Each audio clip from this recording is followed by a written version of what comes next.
Hello everyone. This Friday, September 1, 2023, the Nigerian music industry once again marks No Music Day.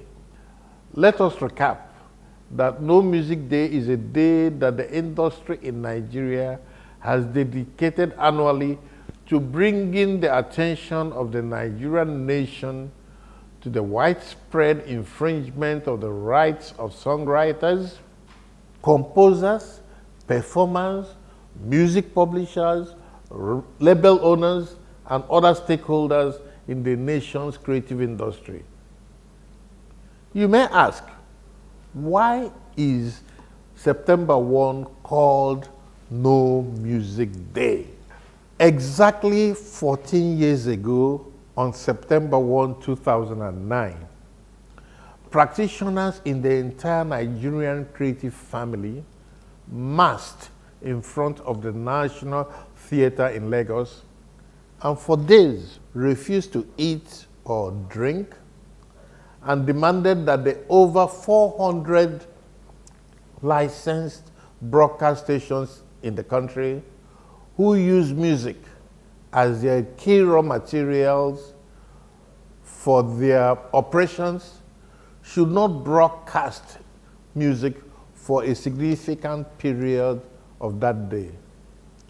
So began what we have celebrated every year since as No Music Day. The mass hunger strike was a result of our frustration with the devastating level of intellectual property theft, which is a malignant symptom of what has become a general national malady. Everywhere around us, people are trying to reap where they did not sow and comfortably stealing what does not belong to them. And this has manifested in endemic corruption that threatens to ruin our nation.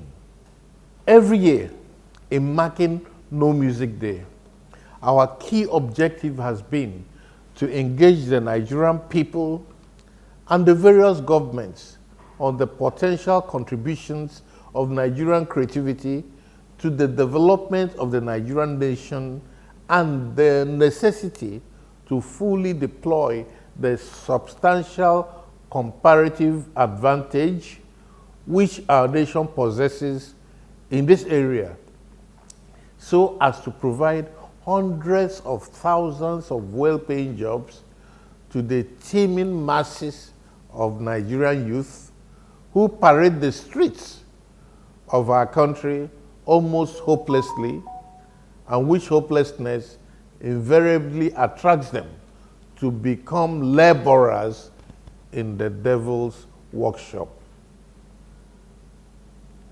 The truth is that nothing is wrong with our genes. While our politicians and so-called leaders, with their take everything and give nothing in return mentality, have left millions of Nigerians with devastating hunger, joblessness, and unknown gunmen everywhere, several young Nigerians are flexing their muscles in different parts of the world and soaring in diverse fields. Asake, Burna Boy, Tiwa Savage, Flavor, and many more are taking what is today called Afrobeat to the world and filling huge venues with rapturous fans paying pounds and dollars to see them. Bukayo Saka, the Arsenal player who now wears the shirt of the English national football team, is born of Nigerian parents. Victor Osimhen, who is the top scorer, the very top scorer in the very competitive Italian football league, is a full-blooded Nigerian. Taiwo Awoniyi, who amazingly just scored in 7 consecutive Premiership games for Nottingham Forest, is a Nigerian. Tobi Amusan, who holds the world record in 100 meters hurdles, is a Nigerian. Anthony Joshua, the famous boxer, has Nigerian genes. The internationally celebrated writer, Chimamanda Ngozi Adichie, is a Nigerian. The fact is that none of these Nigerians mentioned here became successful as a result of any contribution or assistance of the Nigerian government or any of our numerous government agencies continuously expending millions of naira of public funds. Every Nigerian star across the world who has made it on his or her own. The tragedy of our development, or the lack of it, is that when the government or any of its agencies touches any great idea, that idea is sentenced to failure. The reason is simple. The average Nigerian public official is not programmed to work for the public good. His focus is to corrupt any good idea and look for how to deploy the idea to grab whatever he can grab for himself, his family, and friends. COSON is a shining example of how public officials behave towards good ideas in Nigeria. Through a lot of toil and hard work, we built COSON into the biggest and most successful copyright collective management organization in Nigeria's history, and one of the most respected in Africa, an organization admired across the world. COSON distributed hundreds of millions of naira every year to musicians across Nigeria, some of them famous, and a lot of them in the growth period of their careers.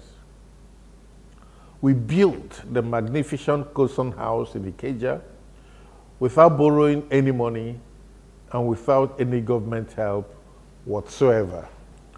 Lo and behold, our success became our albatross, as every group you can imagine began to conspire to hijack COSON, take over the organization, and in the typical Nigerian fashion, suck it and milk it dry.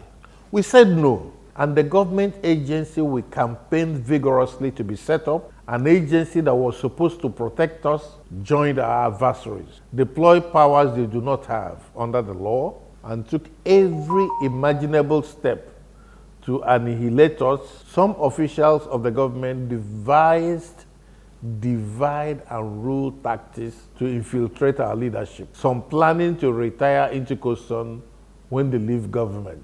In all of this, they spared no thought for the enormous harm they were doing to our constituency and the billions of naira they have caused the musicians they are supposed to be in office to lift up. Sadly, they never cared that they are choking us and will not let us breathe.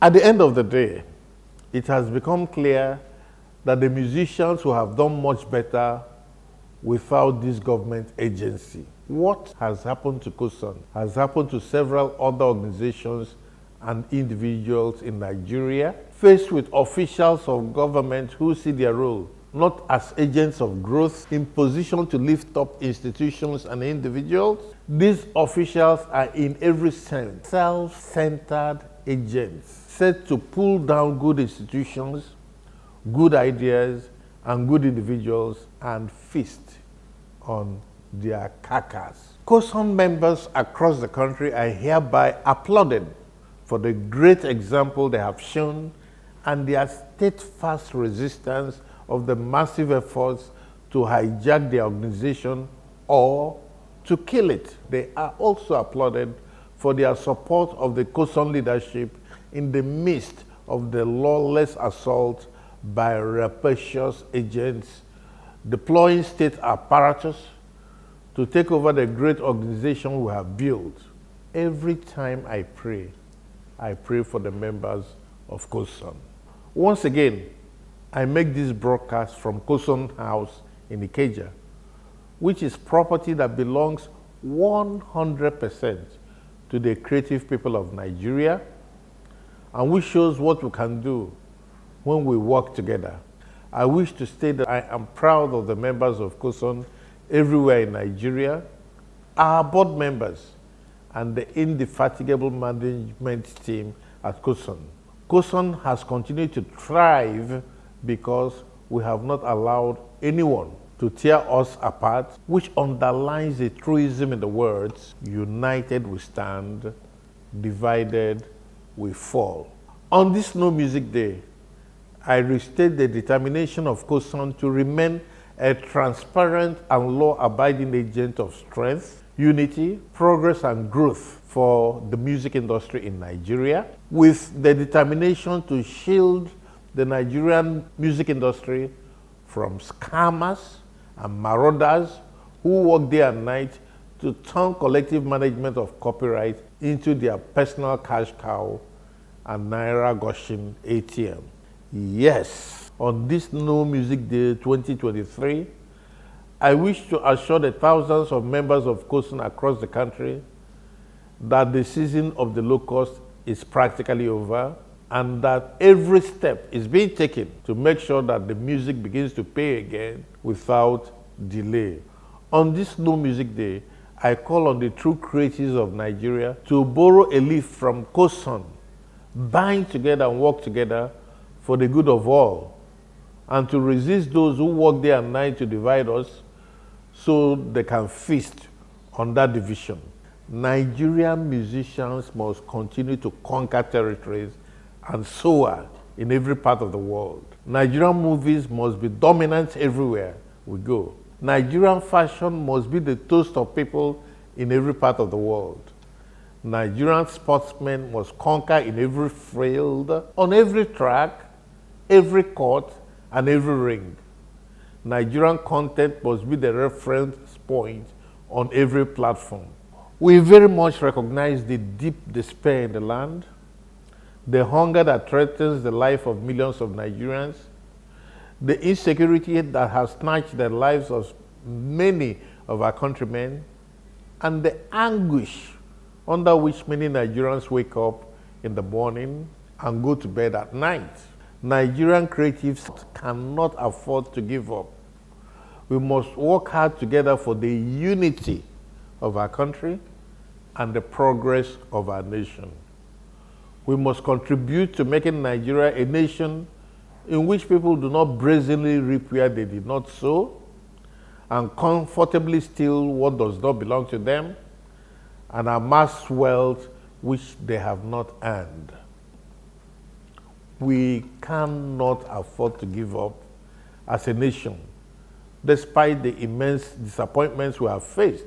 All of Nigeria's creative people must today fully engage in preventing Nigeria from becoming a wasted land destroyed by hatred and suspicion and the narrow tribal ambitions of a handful of people.